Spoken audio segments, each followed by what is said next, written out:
Hello, you sleep-deprived psychopaths. It's Chriselle. Again. And just give me a second. I'm pretty sure there's a spider on the camera.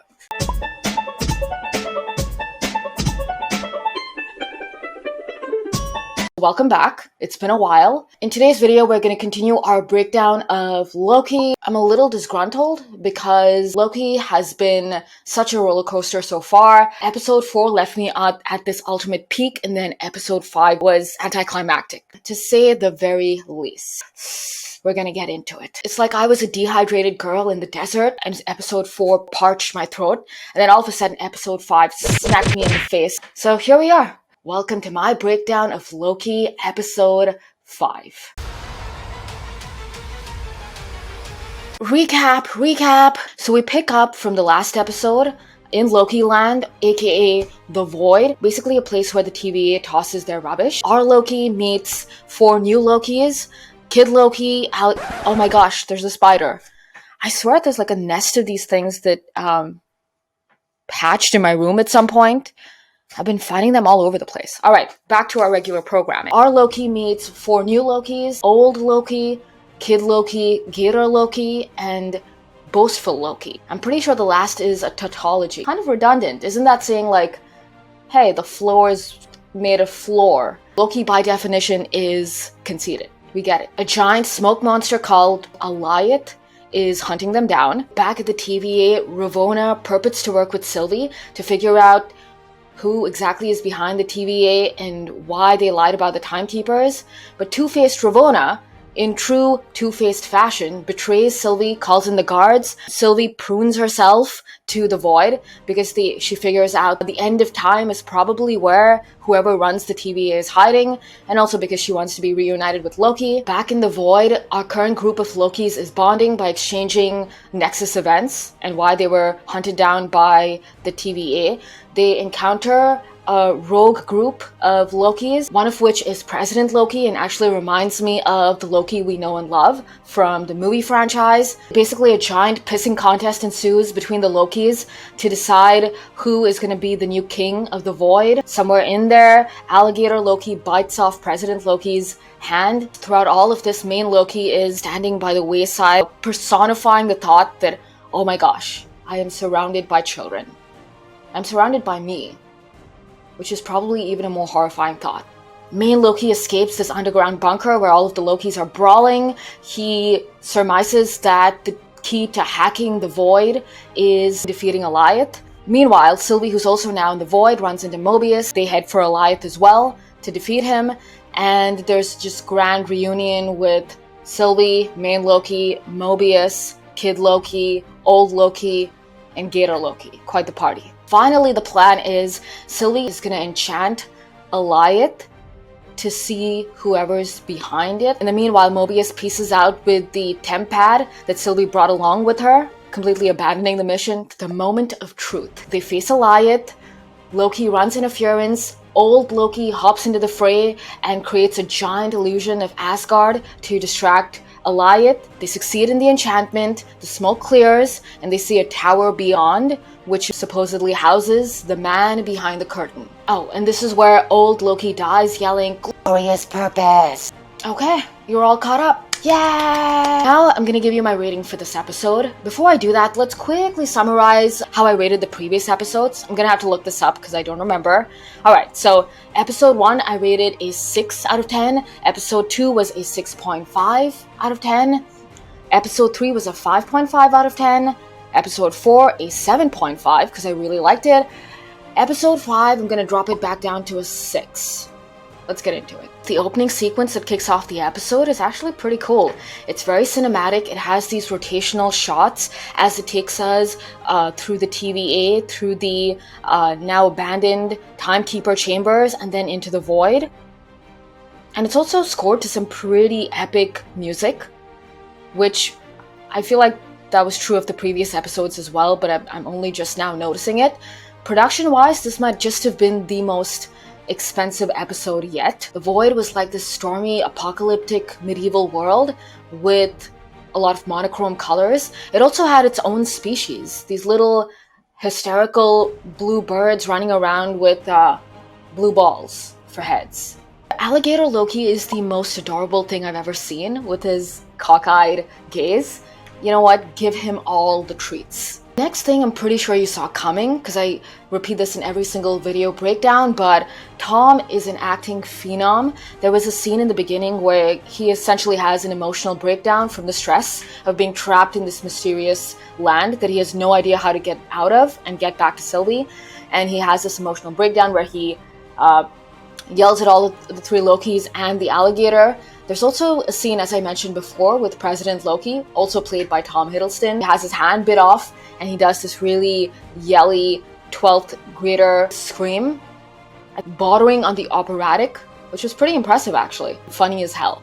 The bunker scene where the brawl ensues is actually so ridiculous, it's pretty funny. Picture like a drunken brawl breaking out between grown-ass adults in costumes from Party City, throwing punches, shooting bolts of lightning at each other, and just all in all laughing maniacally. In fact, it reminds me of all of those drunken saloon scenes in Pirates of the Caribbean. Mwah.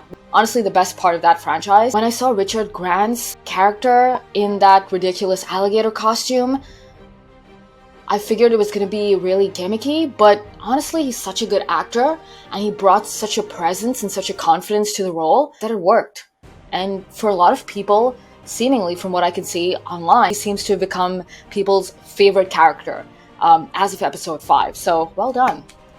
Well done. Now coming to the list of things that I didn't really dig in this episode, and these were kind of deal breakers for me, which is the reason for the 6 rating out of 10. So the first thing is, I've tried and I've tried and I've cried, but I just don't see the chemistry between Loki and Sylvie. There's kind of a sibling dynamic, but even then, not really. And seeing as this episode was predominantly them conversing and interacting, it was killing the momentum for me. I don't see it. I don't even see the romance aspect of it at all. It is just a romantic train wreck. My main complaint with this show overall is just that Loki doesn't really feel like Loki. He's just really docile and placid and emotional and subservient, which is why when we saw him against the likes of President Loki, he was so much more like the 2012 Avengers Loki that we came to know and love. It was all of a sudden so jarring to me because I realized, oh my gosh, this is what I wanted to see. This is what I wanted to see more of. But this Loki just feels completely different and off, to the point where I sometimes feel like I'm just watching Tom Hiddleston being Tom Hiddleston, thrown into this crazy world that he now has to figure out. I'm not getting those Loki vibes. The most ridiculous part was Mobius just pieces out halfway through, just before the final epic battle with Eliath, and goes back to the TVA using the temp pad. Why? Don't you want to stick around and see what happens? Don't you want to know who's behind the TVA? Also, that means that we're not going to get a lot of Loki Mobius action in the last episode, which is, honestly, we've been robbed. I suppose they did this because they wanted to have some sort of conflict conclusion between Mobius and Ravonna, seeing as they began as such close characters. And also, as of right now, Ravonna is sort of just left to her own devices in the TVA without any opposition. That was why they sent him back, but that's just weird. And also, what if Loki and Sylvie require the temp pad to get back? What if this does not go well at all? It was just really premature and haphazard the way he exited the void. Now here's my biggest gripe with this episode, and I'm not sure if this is just me and I'm not getting it, because I'm a total noob when it comes to fictional cosmic concepts, but in my opinion, it just seems like they're mixing up the concept of time travel and parallel universes.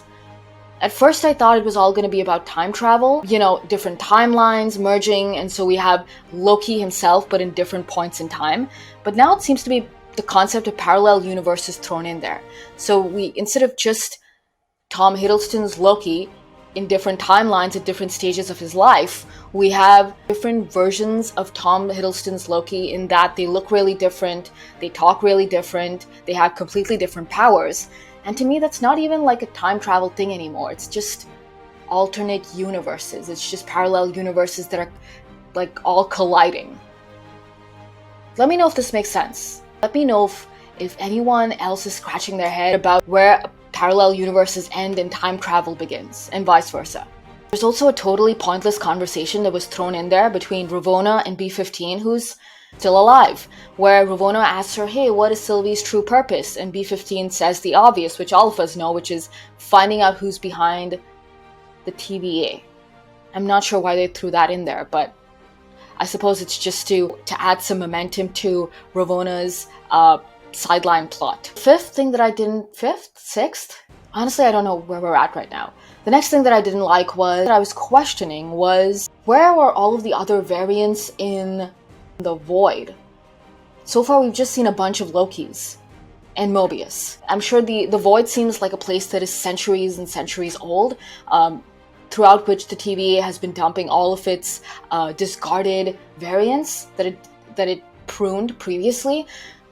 Why are there just Lokis there? What happened to everyone else? Did Alioth get to them already? There was another thing that was glossed over and we didn't really get a deeper explanation, but this is when when Sylvie and Loki were facing Alioth, and Sylvie said, you know, you gotta help me enchant him. We are the same. If I can enchant, you can enchant.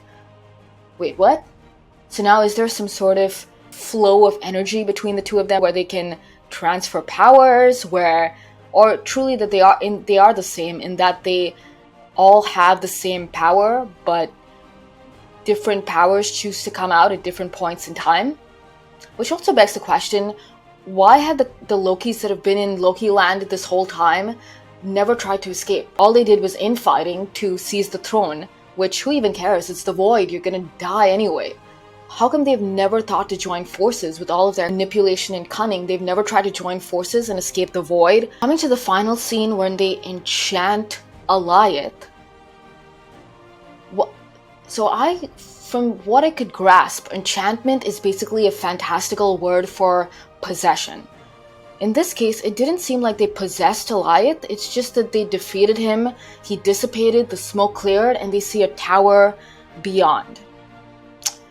Unless you want to argue that Sylvie indeed did enchant him, and now they're in his mind, and the tower that they see is actually just a figment that exists in that plane, the spiritual plane. I'm thinking of astral projection now. Oh, I gotta watch Insidious again. Yeah, I didn't really get that. What the heck is enchantment? I was sort of picturing that Sylvie would leave her body and enter Alioth's body, and then maybe Loki could ride on her back in true dragon fashion, and they just zoom off into the sunset. So yeah, all in all, way too many Lokis waters down the exclusivity of the god of mischief. Kind of kills it when most of the main conflicts are Loki versus Loki, including the main romantic angle, which is also a Loki versus Loki. Side note, why does President Loki look so much like main Loki, other than the meta explanation that they're both played by Tom Hiddleston, while the others look so physically different? I would love if this was all a giant allegory for just Loki at 3 a.m. existentializing, and we have all the little versions in his head brawling with each other, kind of like an Inside-Out situation. Although something tells me that's not going to be it. Alright, now let's do some honorable mentions. The first is, there was a scene in the end battle, or actually it was before Sylvie and Loki faced off against Alioth, where there was this giant naval destructor ship that popped out of nowhere, and then Alioth pounces and consumes it. That ship wasn't just arbitrary. Turns out it was a tip of the hat to something called the Philadelphia experiment that occurred back in 1943, where a huge naval destroyer ship known as the USS Elridge was cloaked, or claimed to be cloaked, from enemy devices, although this has not been independently verified. This is sort of hinting at the fact that, hey, when it was cloaked, it was actually sent to the void. And the second thing is the Thanos copter, or the Thanos helicopter from the comics, made an appearance. Alrighty, and we're at that last segment where we talk about unanswered questions and what we're going to look forward to in future episodes. So the first thing is, of course, the most obvious thing, which is just who is behind the machinations of the TVA. Was it Ravonna this whole time? Unlikely. Is it just another Loki variant? Possibly. Is it Kang, the Conqueror, like we discussed in the last video? I mean, maybe? But honestly, I don't even know if I care anymore. I'm just trying to get through it. I have a feeling that a lot of the questions that I wanted answered just aren't going to be. They're just going to be left loosely suspended in the void forever. We will just never know and never find out. The next thing is Ravonna can eat. Although, I am curious to know her true motives. How much does she really know? What exactly is she lying about? I think it's pretty obvious or pretty safe to assume that she had no idea that the timekeepers were just androids. The last we see of her in this episode is when she requests all of the confidential files on the founding of the TVA from Miss Minutes. But at the same time, she claims that she wants that to protect them. So again, what is her true motive? Where does her allegiance lie? What is she going to do when she finds out who's behind the TVA? Are they still going to try to push a romantic angle between Mobius and Ravonna? Remains to be seen. Now, the perpetual question on our minds is, will there or will there not be jet skis? Because I need to know. This is the only reason I'm going to watch episode 6. I swear to G, we need a high-speed jet ski chase between Loki and Ravonna, Loki and Sylvie, Sylvie and Eliath, Loki and another time variant, Loki and Mobius, something. We need Loki and Gator Loki, maybe even something. Anything. As I said a little earlier, Miss Minutes is in this episode, and she seems very sentient for an artificial intelligence being. There are times when she has these really shady expressions fleeting across her face. It gives me the impression that she's hiding stuff even from Ravonna. So who is she answering to? She looks like a watchdog for the higher power in the TVA. And with that, I will now hand it over to you. Tell me in the comments your thoughts and concerns and gripes and even praise for this particular episode. Maybe you loved it way more than I did, which is cool. If you want to call me out in the comments below and say, none of what you said makes sense at all, calm down. You know what? Let me know. And yeah, I'm gonna let you go. Thanks for watching. Unless it's just like me talking to myself at 3 a.m. I filmed these pretty late, by the way. I hope somebody is watching this. Alrighty. Bye.